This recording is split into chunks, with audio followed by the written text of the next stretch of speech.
Yo, what's up, guys? This is the First Meal Podcast, and we are your hosts. My name is Lacey, And I'm Daffy. and this episode is called It Was All Set Up. This is our first episode of the season. 4-time filming, 4-time filming. but But first finally, episode. yes. First episode. How do you feel? Content. Content. Because I feel like this is it. Yeah. You feel like that too. I do. Yeah. I feel like everything feels right now. The cameras finally work. It was every time we try to record, there was always something happening. Yeah. The cameras didn't work. The lighting didn't work. We had 3 cameras, but only one was going. The light. Yeah. The light was heating. Just timing was off. Yeah. This timing is good right now. It was just pouring, and now it's just We need a fourth camera to get the that. weather, because that was real prophetic. So let us know what this episode is going to be about. So it's going to be a mixture of getting to know us, obviously. Yeah. You know, and then why we started a podcast. Mm-hmm. It's very dear and near to our hearts on why. And we'll explain that to you because we know podcasts are like a trend right now.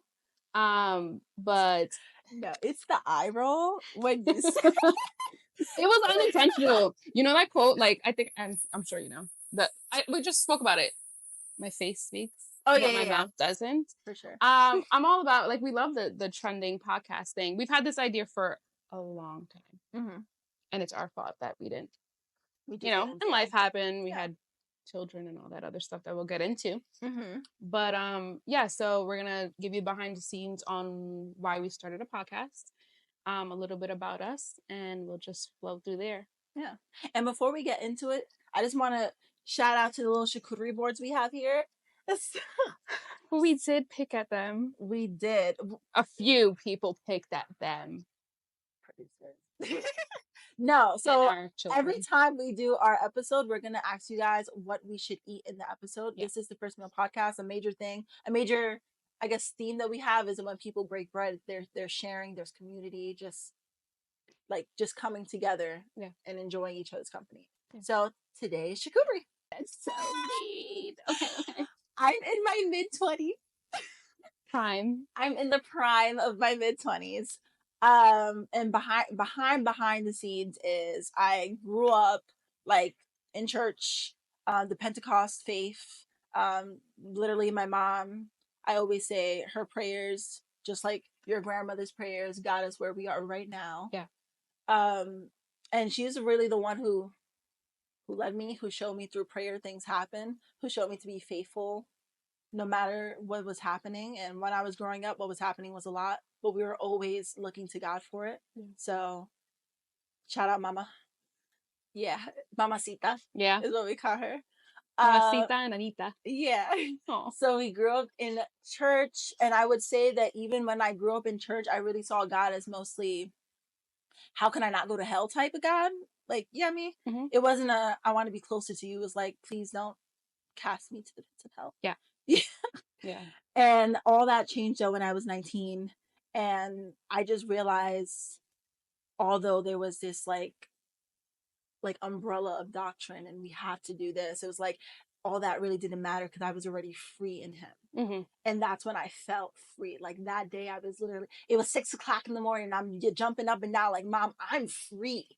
And I was so happy. And from then on, it was like, okay, you're not just my dooming father. You're my father. Yeah. You're my friend. Yeah. You want to know me intimately. And the least I can do after everything you've done for me is give that to you. Relationship. Yeah. So that's when things turn around in terms of looking for God, finding God. But before even that, like I said, I grew up in church, and we grew up we were involved in church. Yes. I'm sorry if I have an English accent, but like the retreats, the revivals is what they call. Yeah. The jubileos. Just like everything. Like we're going to clean the church this Saturday. Yeah. And the things we did, I want to make this clear. We did not get paid for, which is now a thing. Yeah. It was like, this was all volunteering. Like it felt like we were in church 5 days a week. Just volunteering, doing things. 100%. Yeah. Yeah. And we were very involved. Very, very helpful is what I say. Yeah. Very serving.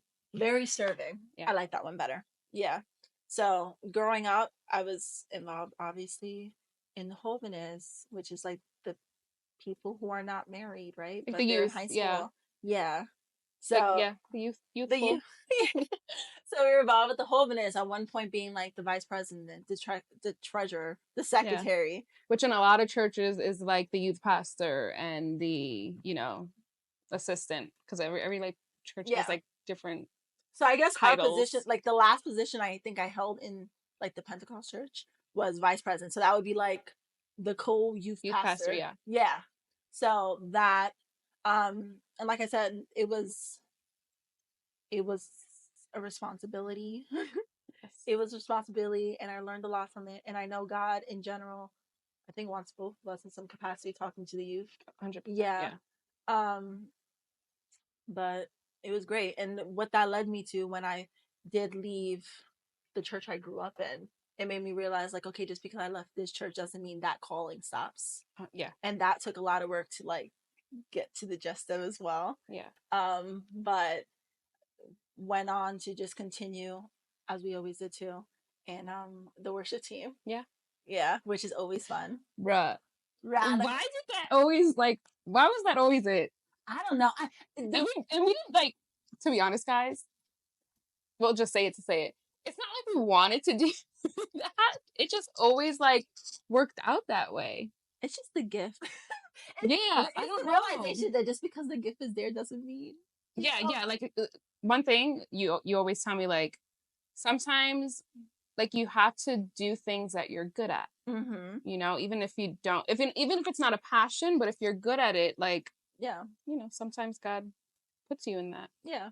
Now I don't know if he wants me to be in the worship team. Oh no, me either. I mean, I have to a little harmony. Yeah. A little la la la. Right. No, but so always the worship team, always youth, and that just leads me other than my life in church and religion and relationship with God. I also am married to my high school sweetheart. His name is Ethan. We have a little baby girl. She's 1 year old right now. Her name is Poppy. And what else can I say? They are the light of my life. They bring me so much joy. I love P. That's my homie. She's mine too. And Faith is mine. Yeah. My little tiny homie. I know. Yeah. We have homies. Yeah. We made these homies. Oh, gosh. They were in our belly. I know. I love it. But and they're close in age. Oh, yeah. I love that. So I think that's something we've like wanted really bad. We tried to happen at the same time. I think I found I was pregnant. I'm like, so Daph. I'm like, I'm trying here. That's for another episode. Yeah. No, but yeah, I'm married. I have my beautiful daughter. I'm a fur mom ×2 to my senior citizen Ringo. He's 14, guys. Okay, he's a senior citizen. I love him. I love him too. He has an old spirit. No, he has a young spirit. Right? I don't know anymore. He's really old. I'm like, if you see me looking to the side, come looking at him. I love him. He's barely there, guys. It's gonna be okay. And then to my young and my country dog, Klaus, the German Shepherd, 120 pounds of like pure energy. A little baby. He's like 3, 4. No, but yeah, he just what he did before. Baby tendencies. Huge. Okay, he hid under Ethan's legs because he didn't want to go downstairs. That was the most cutest thing. He needs to go. What do you do for work? What do I do for work? I work in an executive recruiting agency, mostly not recruiting, but knowledge management portion. I feel like this is jibber jabber, but just know that I basically track trends of retail industry and keep our database up to date. She's a corporate girly. I am a corporate girly. Yeah. I love a corporate girly. I wish I was one. There are way cooler corporate girlies out there. I'll tell you that much. It's trending on TikTok. It is, and I like the content. I just cannot picture myself just taking out my phone in the middle of the office. Yeah. That brings me anxiety. I'm like trying to hide in the cubicle. Like some people get in trouble for that, right? I don't know. Probably for depending on what they show. Yeah. I see coworkers get involved in the content. Yeah, that's cool. Yeah, do it. Scary. You got it. Where do you live? Oh, where do I live? Thank you. You're welcome. I live in New Jersey. I moved from New York to New Jersey, and we got a house out here. Guys, I love a good New York place, but you can get more for your money. She left me, guys. You can get more for your money here. Okay, New Jersey. I never doubted that. I never doubted that. I'm trying to get more for my money. Never doubted that. I'm in New Jersey. This I'm gonna call it season. This time of my life though is really focusing on how to be a good mom to P, how to be obedient to what God tells me, how to be obedient to the little God voice in me, and just believing and trusting in Him and putting the control in His hands and not mine. Yeah. Yeah. I wanted you to go into that, but there's an episode for that. There's an episode for that. Yeah. But that's a little bit about me, Lacey. What about you, Daffy? As for me, my name is Daffy. Call me that. Government name, because Lisette over here did it. Daphne. But yeah, we're not gonna do that, okay? Because friends call me Daffy and family calls me Daffy. I mean, they call me another thing, but we're not gonna do that either. You know what it does for you? It's an embarrassment. I am knocking on 30, but it's okay. It's okay. I'm 28. I just turned 28. And it feels good. I'm not mad at 30 coming. It's the new 21. 30s. It's the new 21. Because I don't know who has their life together fully in their 20s. I don't know whoever said that you had to, but now, no. Give me 35 and maybe we can talk about if I have my life together. That stigma, like everyone's doing something different. I don't know. And that's why I feel like a lot of 20-year-olds have so much pressure and a lot of 20-year-olds are very unhappy in their 20s instead of enjoying it and making 1,000 mistakes and getting into stuff that's going to fail or be successful. That's what 20s are for. So be easy on yourselves, guys. I'm married to Andy. We've been married for 5 years this year. We've been together for 7 years. And it has been a interesting journey trying to figure something out, you know? That is another episode. Yes. We also have a baby that we just welcomed this year. Baby Faith. Faithy. You guys can call her Faithy. We add Y's to the ending of our names when we feel comfortable with you. Lacey, Daffy, Faithy. I mean, there's already a Y in Klausy. Ringy. Yeah. Andy. Ethy? Ethani? Yeah. We never put we never put but yeah. So yeah, we welcome Faithy. We'll talk a little bit more about her in motherhood and infertility. What else? Where did my faith start? Like Lisette mentioned, whoa, I got real proper there. Like Lacey mentioned, that government came out. You know, because sometimes when I talk to you, seriously, it's like proper. It's like it gets we proper. Mean business right now. And this is business. This is very important to us. I think my faith started at 19. I grew up in church most of my life. I'm not going to say all. My grandmother brought us to church really young, my brother and I. She brought us to church growing up, and that's basically like what I got familiar with of the church, I'm going to say. Not faith so much, of the church. The Pentecost church. Lacey had touched base on the doctrination, right? That's the word, right? Doctrine, yeah. All that. So yeah, we grew up that until I got married and decided to leave elsewhere. But yeah, so my grandmother had a major part on my faith. Growing up with her and seeing her believe in God through the craziest things, and him pulling through every single time. To this day, even though she's not here with us anymore, she still plays a huge role she's still an anchor, a pillar. We call it a pillar in my walk with Christ. So yeah, she was basically the door to me understanding, who Jesus was for me and my faith.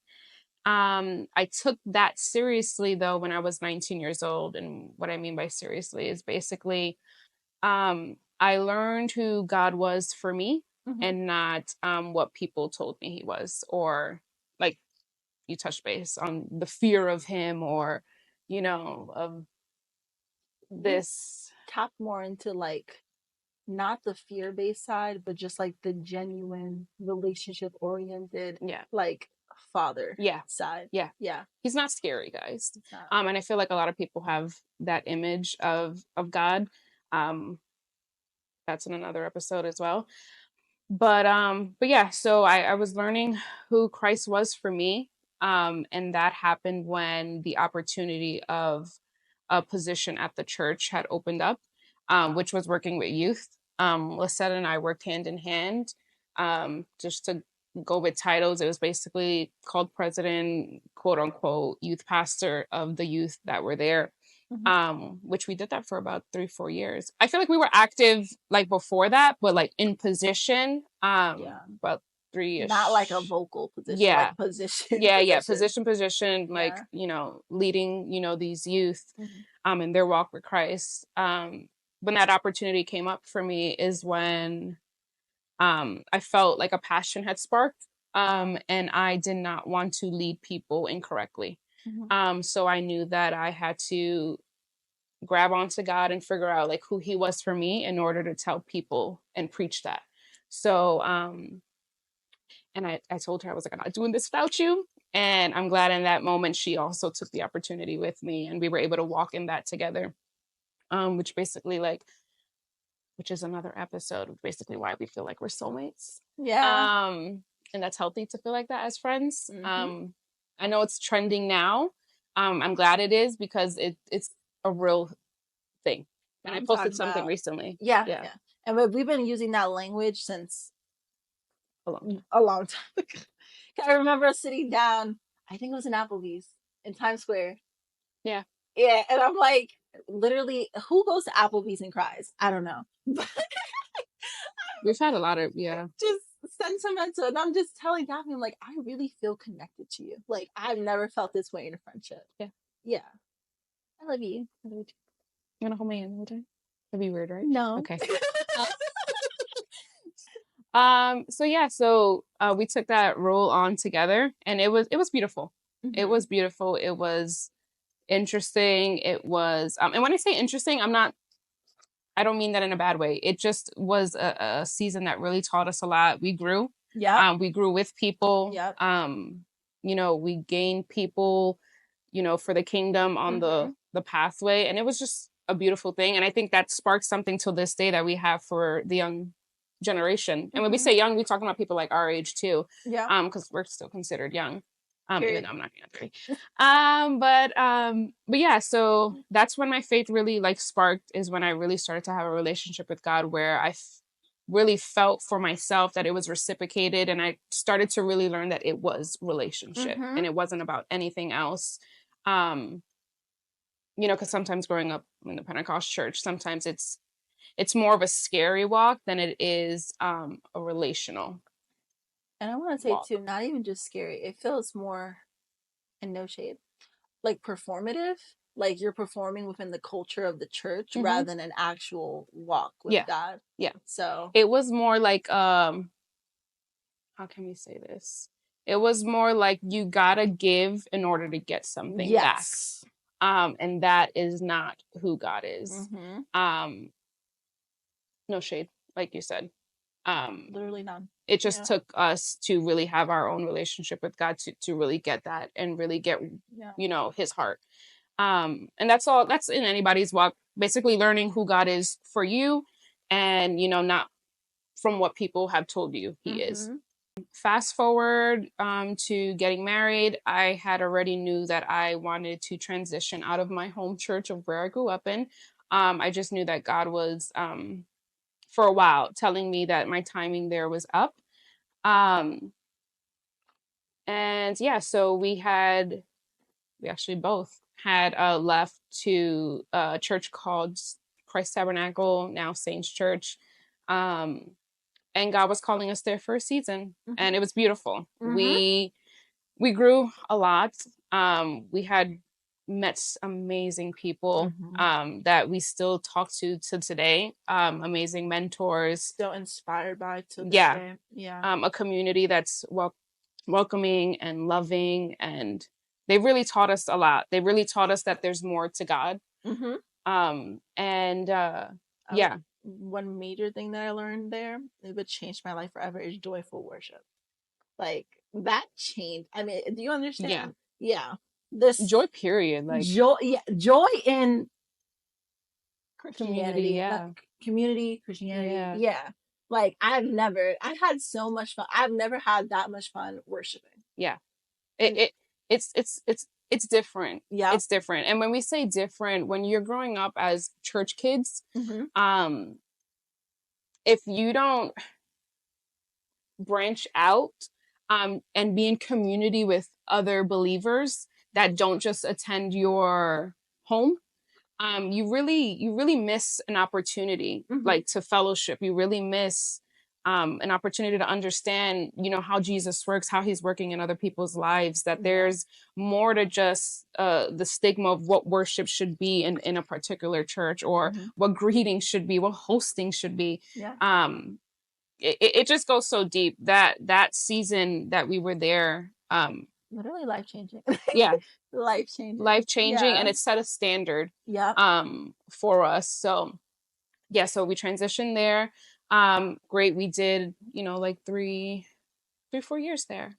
I did like 3-ish years there.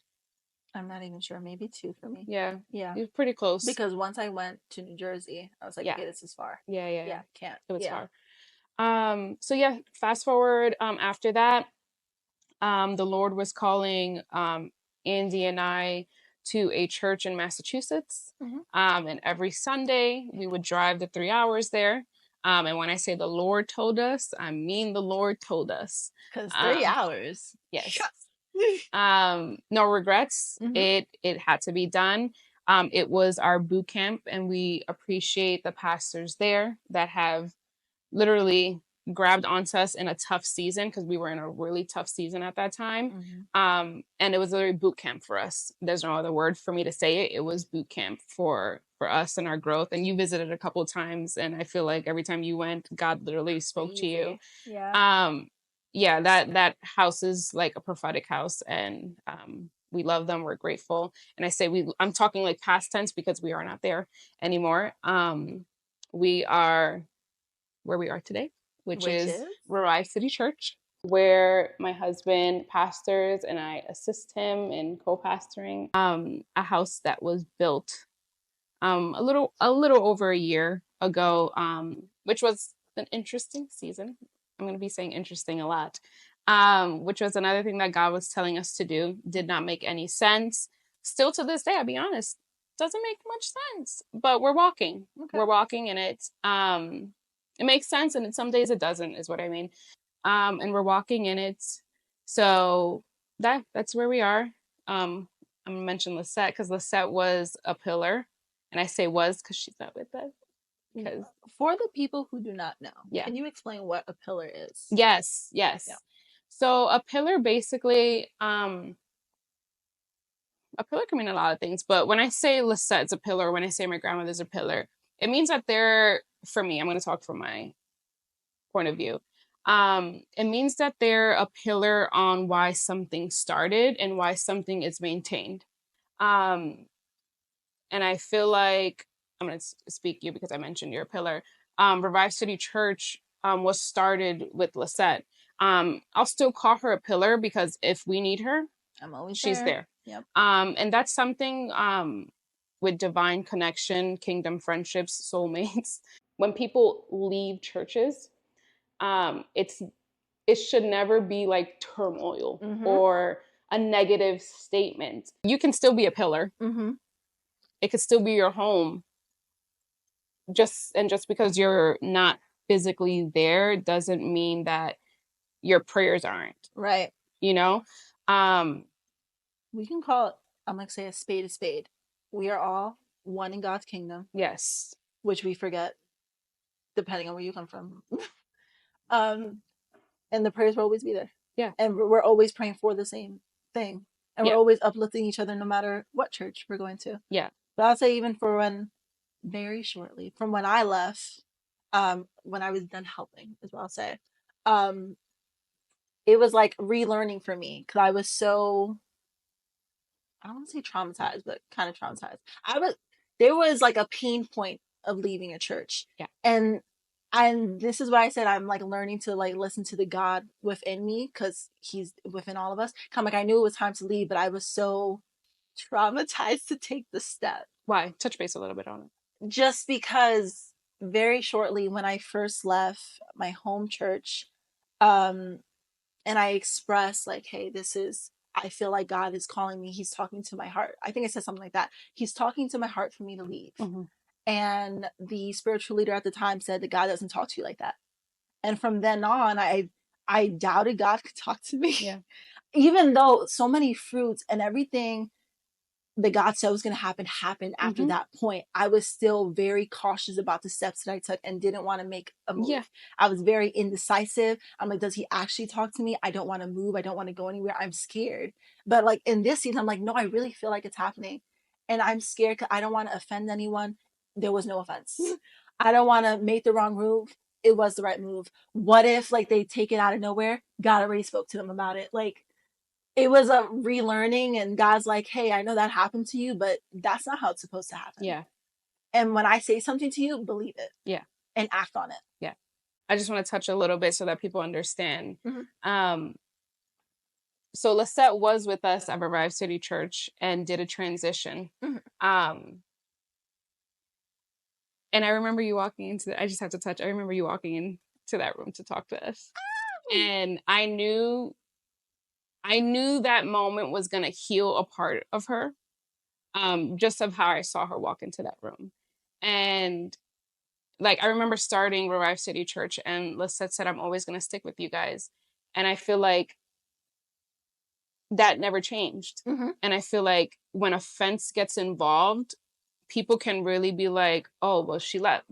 She's still with us. Mm-hmm. Offense will just toxicate that and make it look like something it's not. But I remember her walking into the room so scared to talk to Andy and I. Not knowing, like, crying, like, so traumatized. It wasn't scared to talk to. She knows she can talk to me. She knows she can talk to Andy. But the trauma was, it made me sad. I remember, and this is how good God is, especially in transition, and why it's important to listen to the voice of God. Totally another episode. We're going to get more in depth in that. But the Lord really did speak to me specifically, because I feel like baby Jesus knew he needed to speak to me because it was a hard moment, a bittersweet moment. But I knew that the timing was shortening at that moment. And the Lord really had, and I remember coming to Andy about 3-4 weeks prior, and I said, I want to warn you now that Lisette's going to have a conversation with us, and she's going to tell her timing is up with us. And he looked at me and he was like, oh my God, really? And I was like, don't be shocked. Her ministry has to be family. Yeah. And that's the number one, guys. Yeah. That's number one ministry. If your family needs you, you drop everything, everything for that. So when Lisette walked in, like, we already knew what it was for her. I feel so bad for you. I wanted to hug you and be like, I know, but I think you needed to release that in order for you to heal. I definitely need to say the words. Like, there's a boldness that I'm like now tapping into that was always there, and God was always asking me. And in that moment, like, it was just bold. I just had to say it. Yeah. It just had to be said. I'm like, okay, even though you knew, which is crazy because you really had me stressed. I was like sweating, like, oh.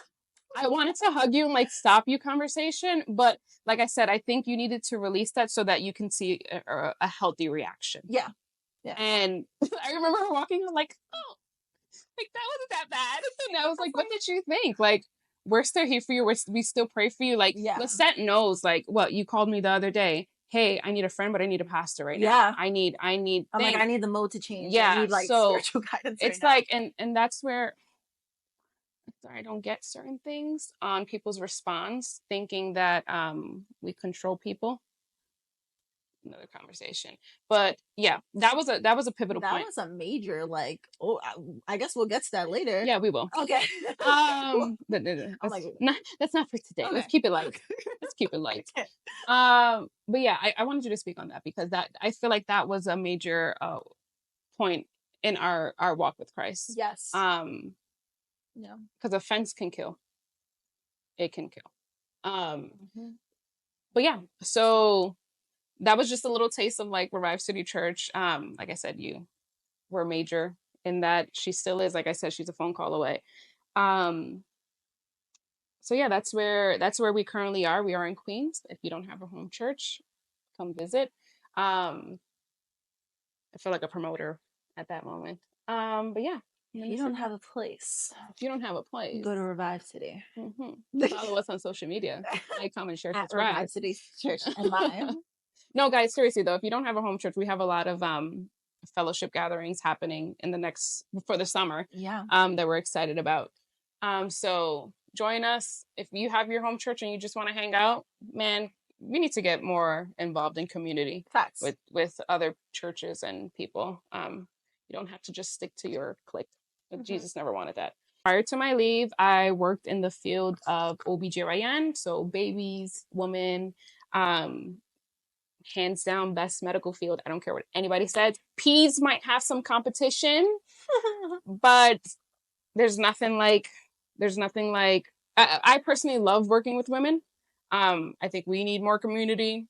And then seeing life and seeing women in difficult moments when it comes to pregnancy has been a major blessing, especially going through my season. It really fueled me to be able to see life in women. Seeing life in women, especially in my season, literally fueled me. It like healed a part of me to just see other women pregnant.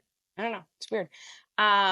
It didn't even have to be me. It was just life, like just watching life grow. It was fulfilling. Yep.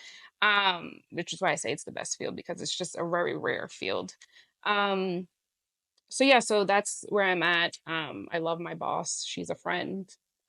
She delivered both of our babies. She's the best. She was amazing. Yeah. She amazing. If you need an OBGYN, Dr. Moses. Okay. Yeah, this is like shameless promotion right now. She will make you feel like a queen. Like her eyes are on you. You know you're special. Even the staff in the hospital are like, I wonder who you are because your doctor has been calling me nonstop since you got here. So shameless plug-in. Yeah. Yeah. Seriously. Like I said, I'm on leave. I'm enjoying raising Faithy. She's 3 months going on 4 very soon. Oh my gosh. Time is flying and I do not want to miss a minute. Even though work is calling me, like I said, I'm going to figure that out. So I don't have that answer of what I'm doing. Yeah. But yeah, that's where I'm currently at. I'm enjoying family right now. I'm enjoying having time with her, and not missing a beat. Yeah. So yeah. So precious. Yeah. And we made best friends. Yes. Built-in best friends. 4th generation. 4th generation of built-in best friends. Yeah. Wow. And let's get into that thing of the 4th generation. Take it away. Yeah. So this episode, once again, it's called It Was All Set Up. Yeah. It was all a setup. And this is the reason why we say this was all a setup. Our friendship goes back, 40 years? Like 20s, I think. They were in their 20s? 30s? I don't know. They were young. But this all started with our parents. Our parents, really. Mm-hmm. So Daffy's grandfather was driving the bus. Was he driving the bus? And he was helping in the kitchen. Yes. And my grandmother was in the kitchen. She was shuffling it up. Mm-hmm. She was shuffling it up, and they would work together. Yeah. So basically, I guess it went well in the kitchen because the families were just jiving. Yeah. So even outside of church, they were in the kitchen, like enjoying food together, getting pan con mantequilla in the bakery. Pan con queso, cafecito. Anything with pan and coffee is over. Yeah. Okay. You know you're going to be there for a while. Yeah. You know once the coffee comes out, that it's not over yet. It's maybe 2 more hours of socializing. But that's basically how our families came to be. They were in church. They jived together in church. They became friends outside of church. Mm-hmm. Our families, like your father, your aunts, my mom, her siblings, like just hung out together, always best friends. And it just continued, like till this day now. We are best friends because of this. And it's crazy to think that, okay, this happened 40 years ago, and it's not like they thought of us. But 40 years later, like the friendships that came out of it, like the blessings that we saw together, the things that our family has been through together, And so now then share, like, it was over a meal that all this happened. Yeah, literally started in the kitchen. Started with the first meal. Your mom and my aunts are still best friends. Yep. It's crazy. I think your father is my cousin's godfather. Yes. Yeah. Yes. That's how serious it is. No, families intertwined. That's why, like, when we were growing up, people either thought you were my sister or my cousin. Yeah, I was always with your mom. Yeah. Always with you and your mom. Always. That they thought I was your mom's daughter. Yeah. It's funny. Families always intertwine. And it's just crazy. Like, God really be thinking, like, 10 steps ahead. Always. Always. So I had to pause. Yeah. I had to pause and reminisce. Yeah. What are you reminiscing about? That it's crazy. It's like, it like started so long ago, and then like with us and our children, it's just crazy. Oh, I really was thinking about how me and your brother used to fight like we were brother and sister. Yeah. I was thinking about that too. And how my dad and your mom used to fight like brother and sister. They still tease each other to death. Yeah. It brings me back to like watching your sisters, and then even in high school they would come along to my track meets just so I could watch them. I would make them run laps as a punishment. I'm like, we're not leaving here until you run a lap. Can I say a side story? What's the story? Oh, I wish Gilbert was here. I wish he came up. You made us work out so bad and run so bad. Guys, we threw up and she didn't care. Guys, at the time, I didn't really have like a realistic point of view of people who don't work out. Your body is not accustomed to this like high intensity, so they will be throwing up. I just thought they were complaining a lot. Yo, guys, she was so mean. I just thought like these people complain so much. She would literally be like, running. Step it up, let's go. He was really dying. He was really dying. He was really bad. He was really bad. Guys, and we weren't, at that time, we weren't like out of shape or anything. We thought we were fat, but we were not fat. Oh God. Me and him just couldn't do it. That's so funny. It makes me think when we would go running in Highland Park. Yeah. You have the biggest smile on your face, and Ethan, I'm glad you're here. I'm glad you're here. Yeah, we're bringing him into this conversation. Remember when we would go running in Highland Park with like Angel and Unifonso? And I think Nicole would come along. Yeah. Daddy's butt hurt basically because she's traumatized from being pushed to her limit. She made me and Gilbert throw up and did not care. But I will have to say, I have to give you credit. Yeah. Because now you understand. Yes, I do. Yeah. She did come to me and she was like, I can't believe I made you guys do that. Because it was after like basically I gave birth that I had to redo everything, and I was feeling what they were feeling, and I'm like, oh my God, they felt this way. Because we would say we can't breathe. Yeah, and I was like, I did not believe them. I did not believe them. I'm like, you guys are such little kids. Just continue. No, I apologize. I was like, Daphne, I'm so sorry. If you felt any way like that I'm feeling right now, I'm Pregnancy so sorry. will do that to you, though. No, it'll bring things into perspective. I think when you trained my dad, too, you were like, dang, he really can't do it. I really was lenient on your dad. No, he said that. He said you were great. I know he had his health. That's why I was sad. I'm like, how are you lenient on him? You were young.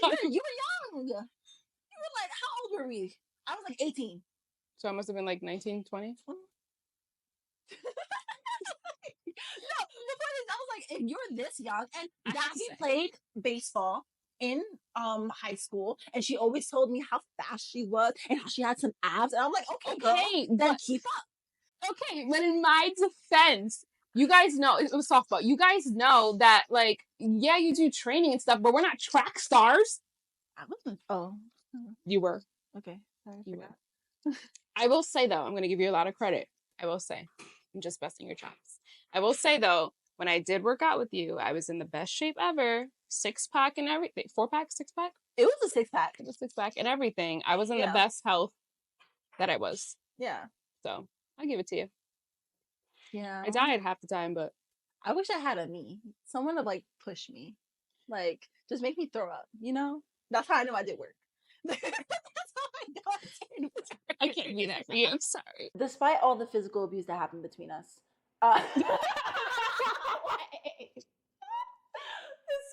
all of that. Some amazing moments have happened, and that is what brings us here today. Yes. Yeah, what we're going to talk about. We're going to go through a lot of different topics. Yes. We're definitely going to talk about motherhood and fertility, like you brought up. Yeah. We're definitely going to be talking about just church hurt. I think that I love that title. It's called "Come to My Office." Step into my office. We're also gonna talk about just like the season that we're in, how to follow purpose, how to listen to the God within you, and there's so many other. I'm sure we have put all the titles out on our Instagram. I'm so excited. I'm excited too. Yeah, I'm excited. There's a lot of interesting stuff coming. No, I'm like the titles excite me. The titles excite me too, and it needs to be talked about. Yes, okay? And that's why we started this. Like there was a lot of things that happened within our lives that when we talked about it to each other, we're like, we feel like no one is going through this, but this is normal things. People are going through these things, just no one is talking about it. And by talking to each other, like there was a sense of like connection. Like, okay, I'm not alone in this, and you can like help me through this. Because there's one thing about us: every time one person goes through something, the other person goes through it like a little after. Yes, and like that's helped us. Like we were literally counseling each other. We're literally like helping each other walk through the situation, and that's what we want to do here. We want to talk about these things. We want to help someone through a situation. We want to show you like you're not alone. Like you're safe here to speak about that. Yeah. I think we also wanted to unmask certain things that people don't talk about. Man, there's so many people going through similar things, and we out here think that we're the only ones. Yeah. And I always like said when I was talking to you that like I was like I always feel like the Holy Spirit's sitting in the middle of our conversations, and we really like felt that other people needed to have a seat at our table. That's why I was like, oh, we have interesting topics, because there's a lot of things that we're going to talk about that are taboo, or that people aren't comfortable to talk about. So we'll take the heat for ya, and we'll be just unmasking certain things, and whether it's like in the church, whether it's motherhood, relationships, like it's all mixed in there. So yeah, we're super excited for season 1. Season one. Now, and I know we're also doing Q&As like dispersed throughout the season. So please, if there's any questions, first of all, obviously, comment down below about it. Like, comment, and subscribe. That's first of all. Yes. Please. Like, comment, and subscribe. But also comment any Q&A. DM us any Q&A. Like we want to just have a conversation with you guys. You guys are new homies. Like that's my cute. You're like our little homies now. If you don't know about your homies, then are they really your homies? I don't know. But yeah, let us know like down below what you want to talk about, the questions you have. Like we're open. I know we're hoping that we could have guests as well. Yeah, it's in the works. It's in the works. And also if you want to come in and you really connect to a topic, please just reach out. We're like so open. We want to have those conversations. It's not just me and Daphne. Like we know, like we said, there's other people going through things. There's other people who have experience in these things. Yeah. We want to talk to you. Yeah. I think we really want to be, I'm going to throw out the word since we gave it a definition. We really want to be a pillar in navigating tough conversations. Yeah. So if you, like she said, if you feel like you're passionate about a conversation, or you're dealing with something, or or you come from like a topic that we're talking about, please DM us. It helps us, kind of navigate where we're going next. And we do want to thank everyone, because the support has been, oh my gosh, the support, guys. It's like a hug. You guys fill us with such love and warmth. Like the girlies, even the why guys, are they cringing at us right now? They're cringing at us. They're just mad because of the support of the girlies. Okay. We have guy supporters too. The guys. They really rolled their eyes at that one. No, for real. Thank you guys so much for the support. It really like helps us push forward. Like people actually want to hear these conversations. Yes. People are excited to see what's next. I'm sorry it took us so long to get our first episode going, but we're here. And that's what matters. Yeah. So we're excited. We can't wait to see what happens next. We know what happens next. The next episode. Yeah. We are committing to weekly. If it doesn't happen, don't judge. Understand. We are trying. But yeah, please like, comment, subscribe. Watch out for anything on Instagram that we're posting. I know like we have some new fun content coming out. Yes. And yeah, until the next time. Peace.